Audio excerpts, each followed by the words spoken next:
we all want to be happy?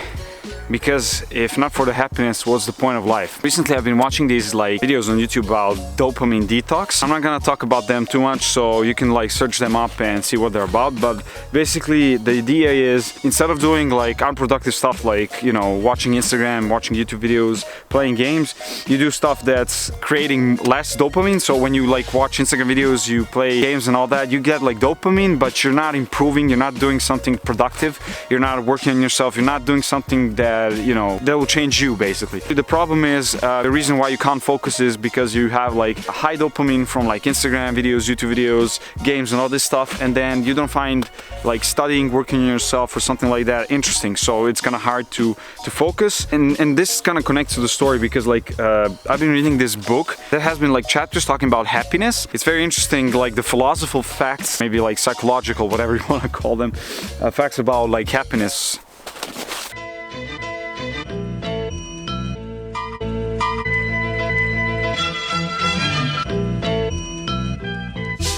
What does really bring you pleasure? Buying stuff, I don't know, Porsche, Ferrari, having money, having a penthouse. It was stated in this book I was reading, and I'm still reading it. There are two actually books that talk about this. It's Homo Deus from the writer Harari, also The History of Sapiens. Over the years, like we as humans boosted our like technologies. The way of life is so much better than it was when we were like cavemen or something. We come to a big advance. We're still not like feeling happy. The level of happiness are like the same. Of course, it did bring a lot of joy. It did ease up the life. It's a lot easier to live today than it was like years ago.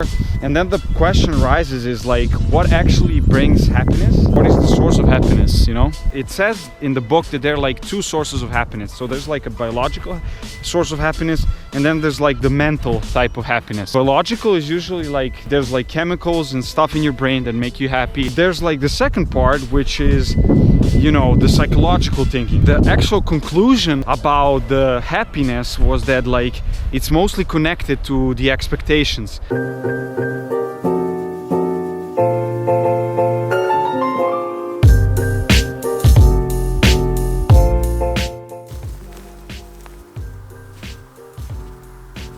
So what I mean with these expectations is like, if you're expecting something and it doesn't happen, you're gonna feel sad basically, or well, not content so much. What I'm trying to tell you, lower your expectations. Honestly, I don't know, man, I'm not a psychologist or anything, or biologist. I'm trying to form my own opinion out here as well. So I don't know if you guys seen that like video of that Asian guy talking about like where you should like live in the past or the future. I really like that video. It's like very short.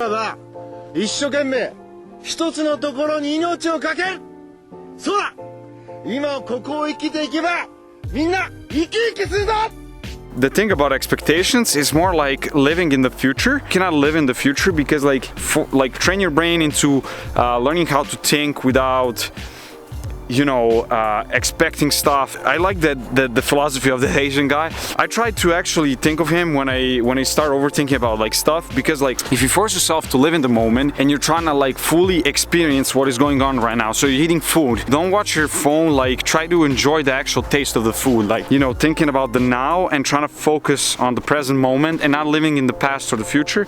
Overthinking about those things, you're kind of absent from the current moment and you're not really enjoying it. I guess overthinking is the biggest problem in all problems of all. If I'm not doing something useful, productive, I feel like I'm not, you know, purposeful. Kind of like makes me feel bad and stuff like, and sometimes it's really hard because I'm lazy, especially these days. Like I have finished my exams and stuff, so mostly what I'm doing is just relaxing. Being productive makes me feel honestly happy because I'm being purposeful. Yeah, my takeaway, enjoy your life, try to enjoy every moment. When you sip a cup of coffee or tea, whatever you enjoy drinking, you go out in nature like this and just, you know, enjoy the snow and the sunshine around you. Yeah, this is your cue to go out and pursue whatever you're pursuing. Mine is this, filming and enjoying nature.